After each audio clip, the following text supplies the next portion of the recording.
El reloj marcaba las 11:47 de la noche del 24 de diciembre, y la casa de los Martínez estaba en completo silencio. Afuera, la nieve caía lentamente, acumulándose en los tejados y calles desiertas. Las luces navideñas parpadeaban débilmente, dando al vecindario un aire de tranquilidad forzada.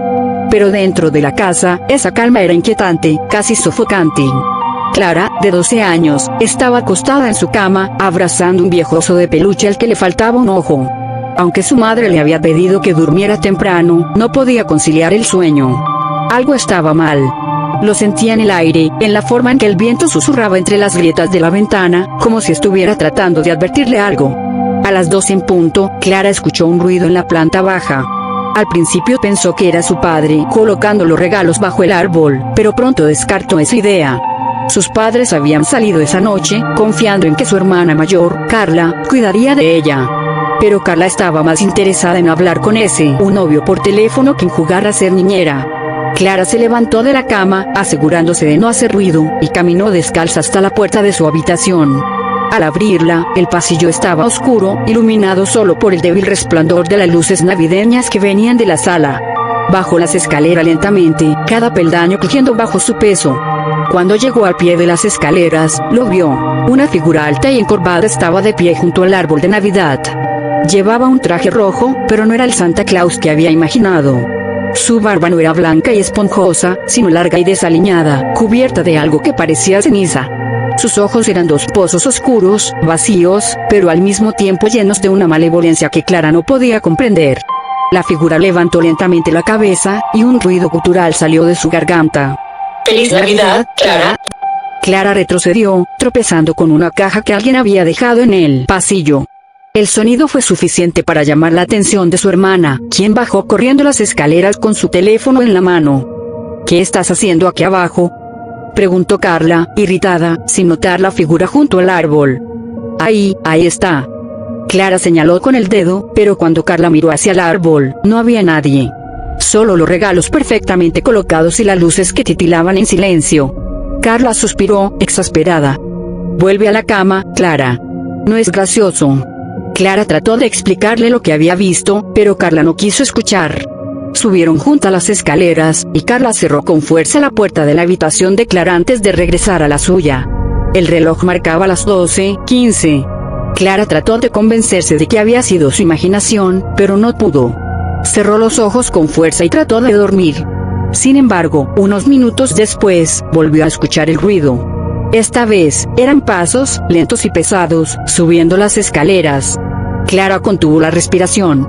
La puerta de su habitación se abrió lentamente, y allí estaba él, con su barba cubierta de ceniza y su traje rojo manchado de algo oscuro. En una mano llevaba un saco, que goteaba un líquido espeso y rojizo.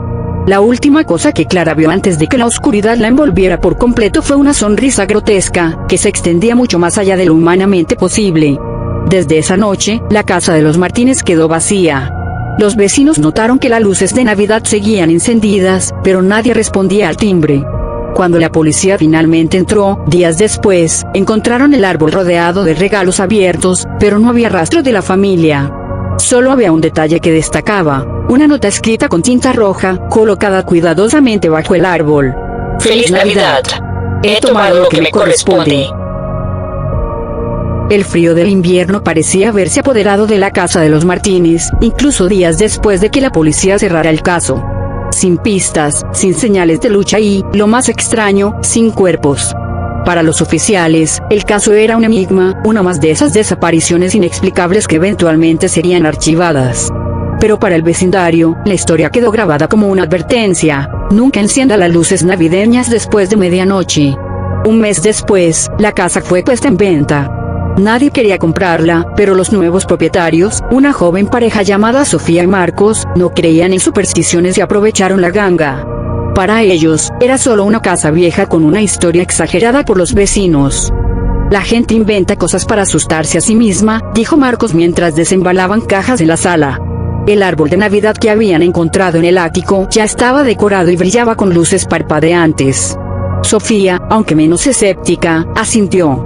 Estaba decidida a no dejarse llevar por las habladurías. Sin embargo, desde el primer día, Sofía sintió algo extraño en la casa.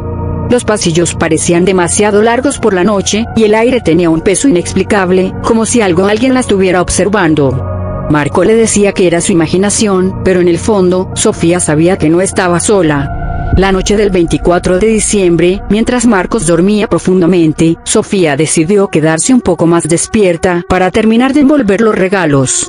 El reloj marcaba las 11:50 cuando apagó las luces principales y dejó que las del árbol iluminaran tenuemente la sala.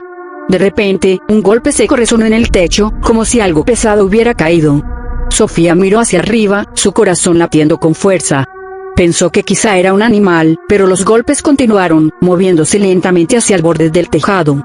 Un extraño recuerdo cruzó su mente. Los vecinos les habían contado que, según las historias, Clara también había escuchado ruido la noche en que desapareció.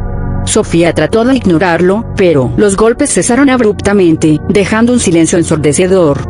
Fue entonces cuando escuchó algo más. Un suave tintineo de campanas, proveniente de la chimenea. Clink, clink, clink. Sofía giró lentamente la cabeza hacia el hogar de la chimenea. Estaba vacía, pero una brisa helada comenzó a salir de su interior, haciendo que las luces del árbol parpadearan violentamente. De repente, algo cayó al suelo con un ruido sordo. Era un pequeño saco de tela roja, manchado con algo oscuro. «Marcos», susurró, retrocediendo lentamente. El saco se movió. Sofía contuvo un grito cuando algo empezó a asomar desde su interior. Una pequeña mano, rígida y pálida, como si perteneciera a un muñeco roto. Pero no era un muñeco.